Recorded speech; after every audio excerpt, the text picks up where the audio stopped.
So finally, after weeks and weeks of anticipation, the incredible Jiggy comedy has landed fresh from New York here to perform on Saturday night at the Cockpit Theatre in his first UK premiere of his show 51st Dates, 0 Second Dates. We are really excited to talk to him. We're going to go inside. We've also got Tim and Mike along for a ride. They're going to be doing the podcast, which is happening tonight at the Star of Kings. So I don't want to wait anymore. We've got Jiggy to talk to. Let's go.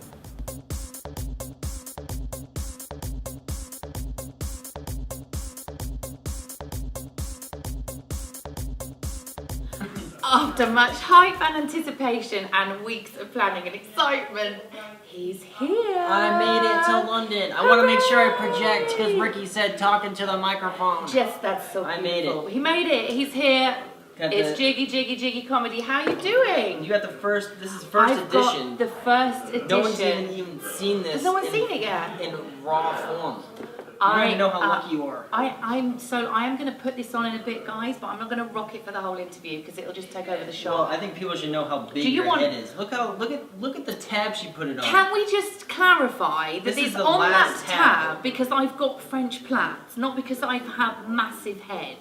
And I don't know what French plaits are. These, Jiggy. So guys, if you are coming to the show, this is available, right? They are available. And how much is it? Are we allowed to talk about that? No, yeah. They're, okay. I don't know how much they are. Yeah. They're there though, so I expect to see everybody wearing this on Saturday night, like the whole audience. Well, let me just start with saying it's an honor to be here. Oh, that's nice. Do it again. And, well, first off, we have the show on Saturday. It's really nice. Is It's it actually elegant? quite sexy. Is it? Yeah, you're always... Where would I be from? So let's do it again. Say, I'm excited about the show on Saturday. I'm excited about the show on Saturday. Chelsea boy. Right, so what I want to talk about to start with, how did you get into comedy? Like, is this like a natural talent you felt you had from a young age? Like, did you have anyone that made you think, I've got to do that? I was always kind of the class clown in the sense of like, I like to make people laugh when I was in elementary school and middle school, and I did improv, and I would always do like skits and little movies and things, nice. And so I liked to perform, and I liked to make people laugh. I never knew it was going to end up in stand-up. And then when I was in high school, I started to jot things down, but I was very nervous to get on stage. I bet. I'm a performer, and I've done comedy, but I couldn't do stand-up. I'd be terrified. I'd be petrified. It must be really frightening to get up there, put yourself out there that first time. How was that for you? Well, the first time I went on stage was an accident. There was an open mic near my college, and I went with a few friends to go check it out. And without knowing, they put my name on the list. And so the host called for me, and I was like Jiggy from day one. They put my name Jiggy on the thing, and they called me up. I had no idea what to talk about, but it was refreshing just to like do it. Yeah. And once I got the first one out of the way, I was like, I love this, and it became like an addiction. And, yeah. And once you get used to like hearing your voice come out of a microphone, out of the speakers, and you realize that you can do it, it becomes more about the creative process, which I've loved. In terms of what with the show that you've created over here, obviously when you first did it, you had Saturdays one, and then the podcast was added in a little bit later. A little bit later, yeah. Is that something that you've been planning, or just like let's do that over in the UK as well? No, I mean, to be honest with you, the whole show here in London was an experiment. You know, I had no idea, I had done a few podcasts here over the phone, and so I knew there were some people who might come out and support, and what I had put out there is to a few folks is like, come up with a list of signatures of people who would come out to see me before I go all the way over there. I don't want to perform in front of myself. And we got 100 signatures, and that turned into a theater now that we have sold out. And so when I saw that, I was like, I'd love to do something else and do something different. And the live podcast shows I've been doing in the States, and it's so much fun. It's a different format. It's very loose.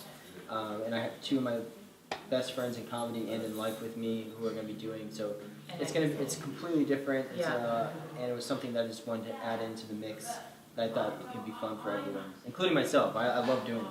I wanted to ask you as well. So English women, I'm going to just go on to this one. What do you think of English girls? I know you've not been over here very long. I actually have a thing. I have a thing for British women. I don't know what it is. I mean, I don't know. The voice? I think the accent there's something to that. But yeah, I don't know. We're going to talk about your relationship and how you got involved with the Impractical Jokers, Sure. who are obviously incredibly hilarious. Like, I love them. I've watched them for a good couple of years now. My dad actually got me into it. My dad was like, "You got to watch these guys, they're amazing." And I was like, yeah.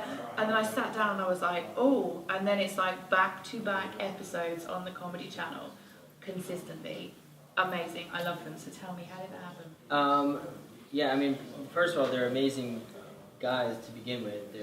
And I've been traveling with them for over 3 years. Wow. As their opening act on their live tour, which a lot of folks don't even know that they perform live. But I'm sure they do now. But the television show came first, and then the live show came second, as far as like based off of the television show.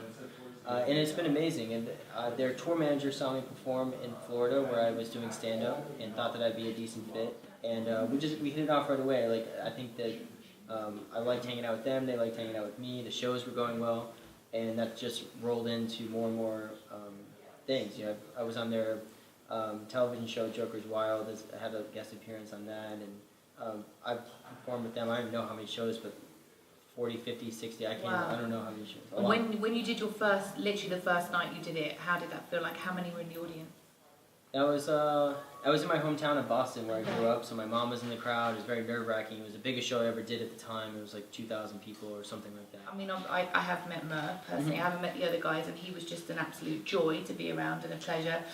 They all seem like incredibly lovely people. Like, they really are. So nice. The cool thing is that they're not playing a character on the show. The show is genuinely them, and I think that's why it works. I think the fans get to really know them and their personality through the television show, and it really mirrors what they are in real life. Are they really excited that you've got this show over here? Yeah, Joe just tweeted out today. Really? And they're all very supportive. When I told them, they were so pumped.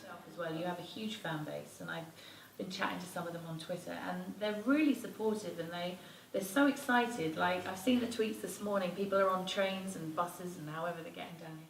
And they will come for you, Jiggy. You're so excited about that. Yeah, it's going to be great. And now I don't want to be sensible anymore. Not that this is sensible, but I want to talk about something, and all I can hear in my head are 2 words. Ball sauce. Tell me about... I'm really sad. I'm sat here going, I really want to talk about ball sauce. Let's talk about ball sauce. So talk to me. Is it called on the jar? Is it called, should we explain to people, ball sauce? Chocolate raspberry ball sauce is a real product. It's not called chocolate raspberry ball sauce. It's chocolate raspberry. I think they call it body spread or body. See, that's what it would be over here, body paint. Body paint, and it comes with like a little brush. That's right. It's a real product. Now, when it was used on me, the girl who used it called it chocolate raspberry ball sauce, which was too funny not That's just amazing, but I kind of wanted it to actually be on the label, that I could go and buy this. I've tried to private label it. Have you? You should do. Like, I think it would kill. It's a great product. I would love a jar that said that. In fact, I might just make my own. I might make one for you and just put some sauce in it and not carry it around on a date like this girl did in a ham. Why did she have that already with her? I'm not sure. I actually saw her recently. Did you? Believe it or not, yeah. For with the ball sauce or? No, she was sauceless. Come into the show on Saturday. Here's your snapback. Here's your t-shirt. Here's your ball sauce. I thought about it, but then I think the British Food and Drug Administration. He's selling what? He's selling ball sauce. I don't know do we have to regulate that? Okay, I want you to do a little link to camera for me in a lovely British accent. So I want you to say, I'm here in the UK, I haven't got any ball sauce, but I love it. In a really Chelsea voice for me. Hello, I'd like to thank you for tuning in, and I just want everyone to know that I'm here, I'm in London, and I don't have any ball sauce. So if you have any, I'd be at the Cockpit Theatre on Saturday, and I'll have these caps. I'll trade you a cap for some sauce. You're big on Halloween, right? I love Halloween. Me too. It's my favourite thing in the world. I love it. I love being scared. I love haunted houses. Do you decorate your house? I live in an apartment. Okay, do you decorate your apartment? No. You should. I Why do you decorate have to everything. throw me down? I just said how much I liked it, and then you make me feel like I don't like it. Why? Because I don't decorate. What do you decorate your house? Do you have ghouls and goblins? Everything. Like literally, it's Halloweened out from maybe like end of September. And I have Halloween candles that smell like Halloween. What does Halloween smell like? Patchouli and muskiness. They're But amazing. truly, Patchouli. I think you're just making me. Yankee Candle, you'll know, it's an American brand. Yankee Candle do Halloween candles. I'm not making it up. They do candy corn. I know about candy corn. I wouldn't want my house to smell like candy But corn. I've never tasted candy corn. Is it good? How could you want it to smell like candy corn if you never tasted it? I've smelt it and it smells yummy, but they don't sell it over here. So is it just like, It really just tastes sweet? like sugar, yeah. It's just, it doesn't taste like corn. can you send me some in the post? Sure. And some ball sauce. In the post. In the post. Let me try and do your voice and tell me something to say in your accent. I'm excited to go to your show on Saturday. I'm excited to go to your show on Saturday. Now, we're going to move on and talk about your podcast. We're going to get the guys in for that as well. So Let's get them in. we have a show in the UK called Loose Women. Mm. And all these great women sit around a table at lunchtime and they talk about topical issues. Are you going to give us the issues? I'm going to give you a lot of issues if you keep laughing at me. Thank you everyone for tuning in today. Though we're all comedians, and we're here for a good laugh on Saturday, there's just nothing funny about canine lupus.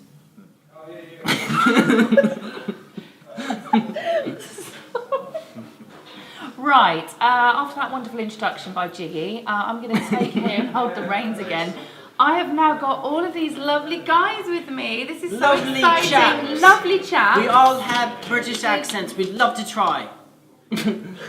Okay. All right, Mike, you start with a Let's British start accent. with Mike. Should we just introduce? Yeah. Mike, Tim, sorry, obviously we know who this is. These are wonderful guys are going to be doing the podcast with Jiggy tonight and also opening for Jiggy on Saturday. So we're going to have a little chat to you guys about your podcast, but this British accent thing seems to be the topic of the day. So let's crushing go it. straight All right. to camera. Hello, viewers. Thank you so much for watching this podcast video. Why? I said that incorrectly. Let's thank everyone for... You guys are just like, oh, now Mike, it's your turn. Poor Mike, you just got thrown in there. Do you I don't know what I was doing. want to I didn't know have what a I was moment, doing. Mike? Mike, do it again, but do it right. Okay. Stop fucking it up. You're fucking These are nice. Yeah, he works out. They're He did really 3 nice. push-ups this morning. Oh, that's good Before for he threw 3. up. Hello, viewers. Thank you so much for tuning in to the Loose Gentleman television show. I'd like to personally thank everyone for tuning in today. And it's also such a pleasure to have such good friends with me. Tim and Mike and someone else is here too. Let's have a cheeky Nando's. Let's have a cheeky Nando's. And you'd say in the US, Let's go to Nando's, bro. let's go to Nando's. Nando's, bro. That wasn't bad. Yeah. Yeah, it's See, at not least bad. Tim's backing me on this. Alright, Tim, you have to do one on camera. What are you thinking, mate? She is fit. Very fit. Should I add that to my vocal reel? Very fit. What are you... That's the only line he does. Is that it? There's no other line. I heard, so in my first time I was here, I was like, all right, they weren't here yet. So I was like, I'll just go out and have a drink at a pub. And I overheard that snippet of conversation and I was like, I love it. I So was you've like, taken that's, it and that's it. I've adopted it. I was like, man, that's the accent I want to do. She is fit. Did he say, mate, did he not say bruv? There's a lot of that in London. Yeah, it was probably there's bruv, a lot actually. of That's bruv. Start saying, Bro. What you saying, bruv? What It's do in you it, think? it's like, What oh, you man. saying, bruv? what you saying? But like, where would he be from? It's kind of almost Chelsea, but trying to be a little bit wide. So Wide? we've got like a wide boy. So a wide boy is like Danny Dyer.